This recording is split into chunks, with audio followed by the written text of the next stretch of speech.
Halo semuanya, selamat datang di podcast saya. Terima kasih banget sudah menempatkan waktu buat dengerin episode ini. Semoga kamu lagi dalam keadaan sehat, tenang, dan bahagia ya. Atau kalaupun enggak, semoga setelah dengerin podcast ini, kamu bisa merasa sedikit lebih baik. Di episode kali ini, aku mau ngajak kamu ngobrol soal suatu hal yang sangat-sangat relevan nih di kehidupan kita sekarang. Terutama buat kita yang nggak bisa lepas dari media sosial. Nah, topiknya adalah FOMO atau Fear of Missing.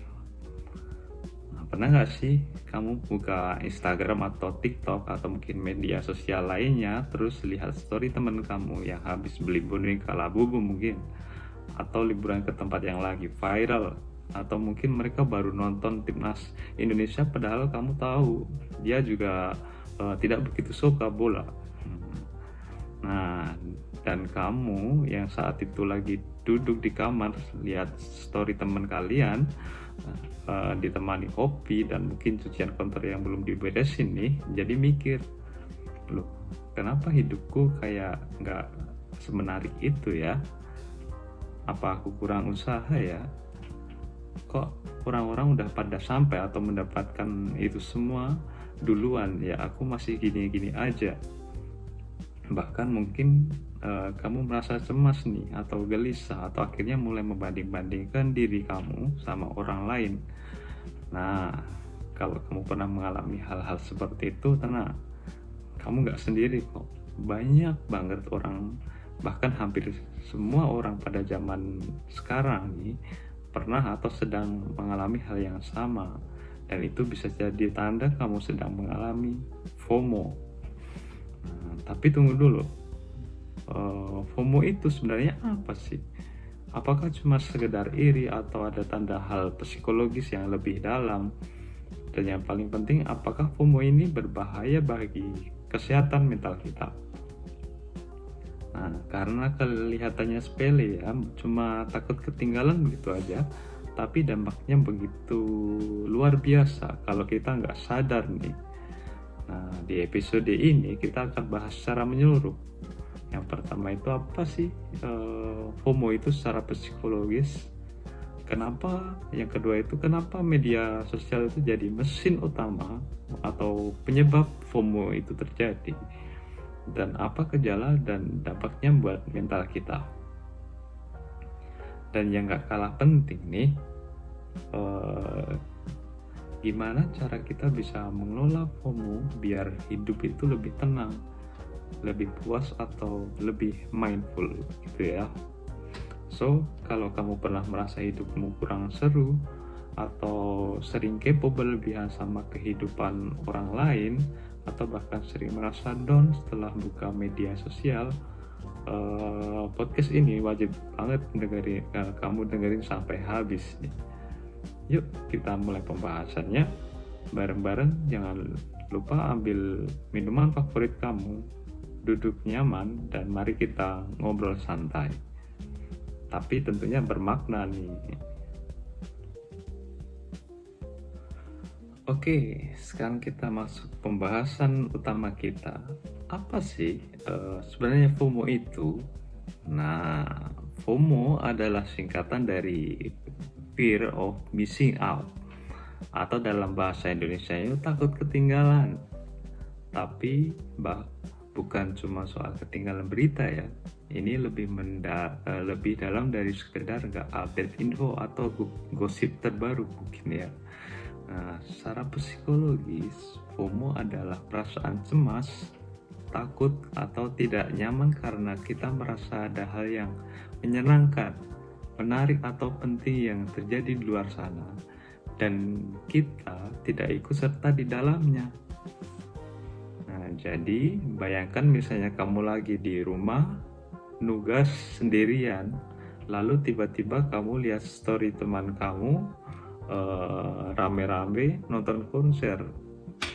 Nah, mereka ketawa bareng, nyanyi bareng, dan kamu yang lihat cuma bisa bengong dan mikir, wah seru banget ya, kenapa aku nggak diajak ya, kenapa aku nggak di sana, gitu ya.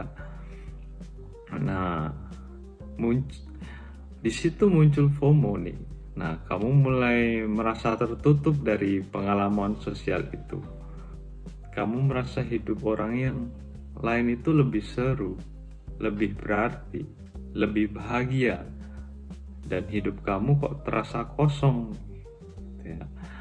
Padahal ya mungkin saja kamu sebenarnya nggak suka konser, mungkin kamu lebih nyaman di rumah, tapi karena semua orang terlihat happy dan kamu nggak ada di sana, kamu merasa ketinggalan sesuatu yang sangat penting, gitu ya. Nah, fenomena ini ternyata nggak cuma terjadi di dunia hiburan saja ya, atau di media sosial, tapi juga di aspek lain. Misalnya di karir, misalnya temanmu update di LinkedIn karena baru naik jabatan nih, dan kamu jadi merasa kok aku belum juga ya. Kalau di aspek pendidikan, mungkin teman kamu lagi posting wisuda dan kamu jadi cemas karena skripsi kamu belum kelar-kelar, ya. Atau bahkan di dunia percintaan nih. Nah, contohnya semua orang itu terlihat happy dengan pasangannya, sementara kamu masih single, padahal kamu belum tentu siap untuk hubungan serius juga kan. Nah, FOMO ini makin sering muncul karena kita terus-menerus terpapar kehidupan orang lain lewat media sosial. Nah, dalam dunia psikologi, FOMO pertama kali itu diperkenalkan oleh Dr. Dan Herman nih di awal tahun 2000-an, dan mulai banyak diteliti sejak era media sosial itu mulai booming. Nah, salah satu penelitian yang cukup terkenal itu dari gimana nyebutnya, Persibilski dan kawan-kawan di tahun 2013. Kalau salah penyebutan silahkan nanti teman-teman cek sendiri ya. Nah, di dalam penelitian tersebut itu menyebutkan bahwa FOMO berkaitan erat dengan rendahnya kepuasan hidup, tingginya penggunaan media sosial, dan menurunnya kualitas relasi sosial di dunia nyata. Bahkan FOMO ini bukan cuma sekedar emosi sementara loh, tapi bisa memicu perilaku tertentu seperti memaksakan ikut acara biar gak ketinggalan tentunya, atau ngepost sesuatu cuma karena orang lain itu posting, atau menghabiskan waktu berjam-jam hanya untuk scroll dan terus scroll tanpa sadar sebenarnya kita itu sedang lari dari rasa tidak nyaman itu.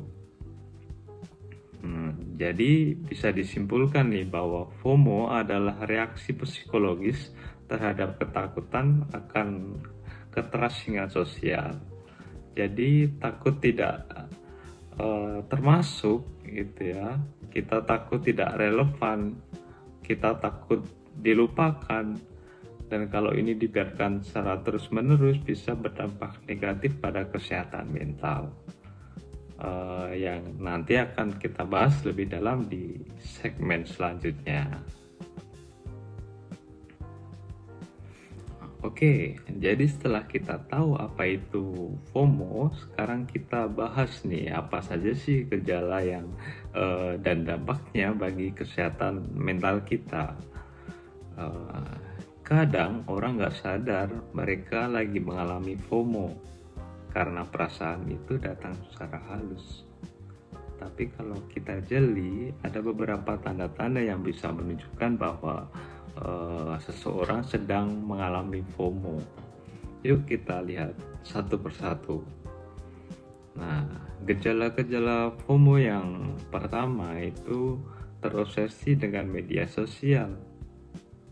Kamu merasa harus terus buka Instagram, mungkin TikTok, atau X, atau sosial media yang lainnya setiap beberapa menit sekali, bukan karena ingin mencari informasi, tetapi karena takut ketinggalan sesuatu.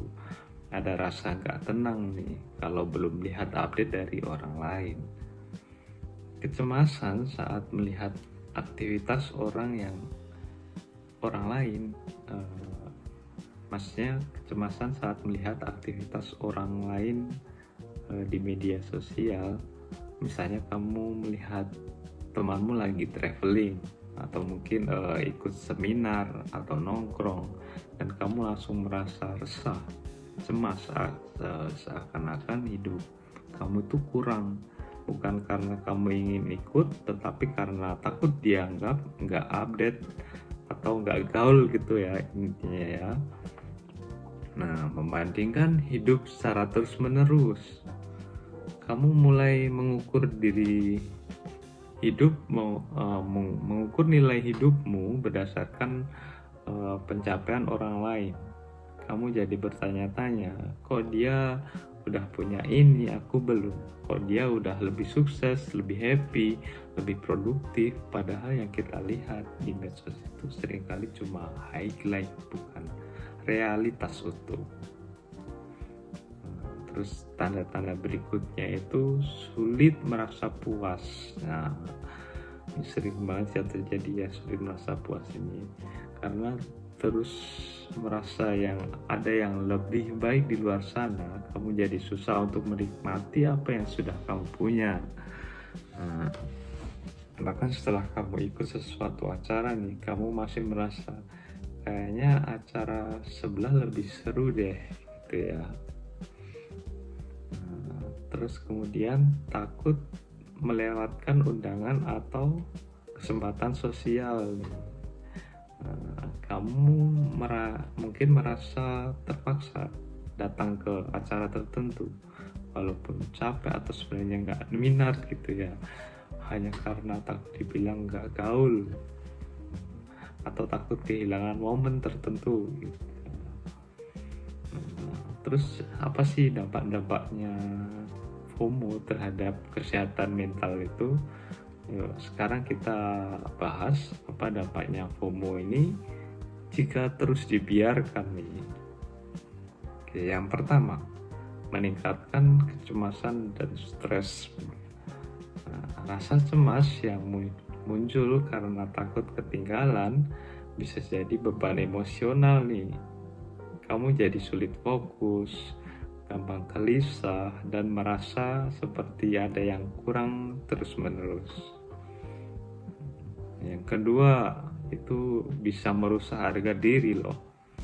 Nah, ketika kamu terlalu sering membandingkan dirimu dengan orang lain, kamu mulai meragukan diri sendiri, merasa tidak cukup baik, tidak cukup menarik, atau tidak cukup berhasil.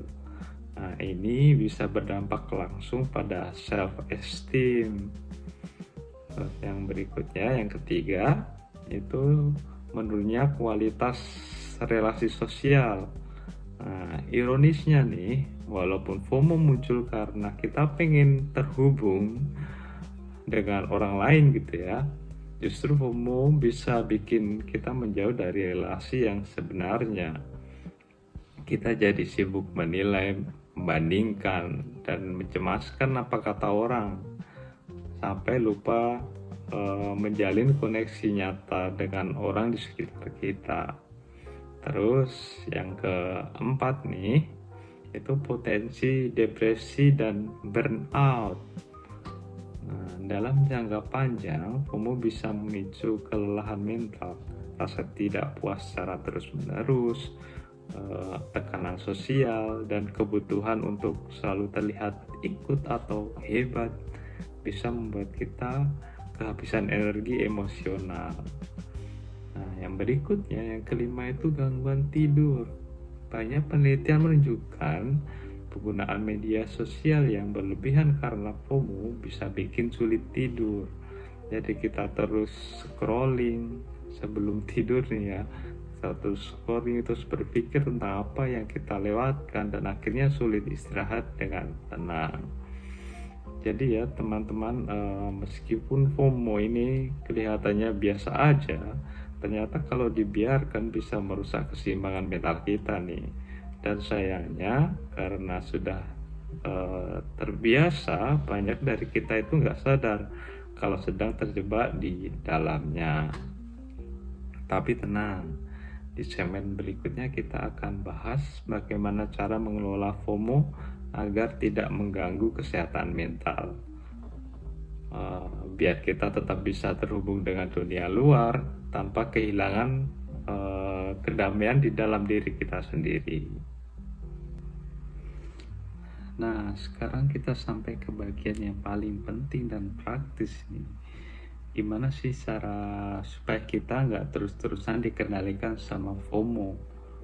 Nah, karena terus terang ya kita nggak mungkin di 100% bebas dari FOMO, apalagi hidup di era digital seperti sekarang ini. Tetapi kita bisa mengelola nih FOMO supaya nggak merusak kesehatan mental kita. Nah, ini ada beberapa strategi yang mungkin bisa kalian coba nih. Oke. Yang pertama itu ada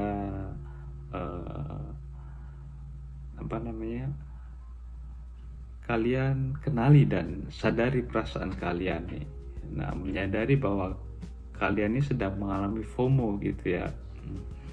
Jangan langsung menyangkal atau merasa bersalah nih. Misal kamu lihat postingan teman-teman kalian yang sedang jalan-jalan, atau tiba-tiba kamu merasa sedih, iri atau gelisah, coba berhenti sebentar dan katakan ke diri sendiri, oke, sepertinya aku lagi merasa FOMO, itu wajar, tapi aku bisa kelola perasaan ini.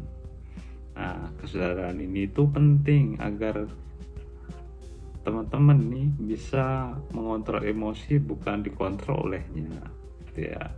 Terus berikutnya yang kedua itu membatasi waktu di media sosial. Nah, ini klise sih, tapi sangat efektif. Media sosial itu seperti etalase pencapaian orang, kita jarang banget lihat sisi gelapnya. Maka mengurangi waktu scrolling akan sangat membantu nih. Nah, kamu bisa mulai dengan atur batas waktu harian, misalnya cuma 30 menit untuk buka medsos, atau coba detox digital satu hari dalam seminggu gitu ya, tanpa melihat gadget gitu ya. Nah, atau kalau mau lebih ekstrim, unfollow nih akun-akun yang sering bikin kamu merasa tidak cukup.